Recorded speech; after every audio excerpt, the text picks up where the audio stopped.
চা খেয়ে চায়ের কাপ নিয়ে বাড়ি চলে এলাম।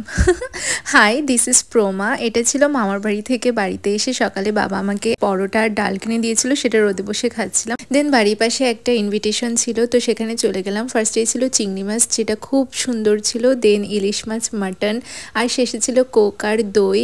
বাড়িতে ফিরে সন্ধ্যাবেলা মা করছিল তালের বড়া, দিদির জন্য পাঠিয়ে দেবে। রাতেই আমি আমার সব ব্যাগ বেডিং গুছিয়ে নিয়েছিলাম। সকালে মা স্কুলে যাওয়ার পরে আমি একটু র্যান্ডম ভিডিও করছিলাম। মা আসার সময় আমার জন্য লাড্ডু নিয়ে এসেছিল, সেটা খেয়ে রওনা দিলাম। জামাইবাবুর গাড়িতে উঠতে উঠতে অলমোস্ট সন্ধ্যা হয়ে গিয়েছিল, তাই আমরা একটা জায়গা দাঁড়িয়ে একটু মোমো, মিল্কশেক আর পিৎজা খেয়ে নিচ্ছিলাম। খেয়ে আমরা আবার বেরিয়ে পড়লাম। আর এই মিনি ব্লগের বেস্ট পার্ট হচ্ছে দত্তপুকুরের চকলেট চা, যেটা আমরা এই রোডে গেলে কখনো মিস করি না।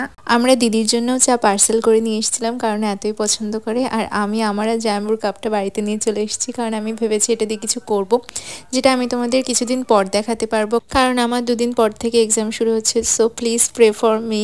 দেখা হচ্ছে নেক্সট ব্লগে। টাটা।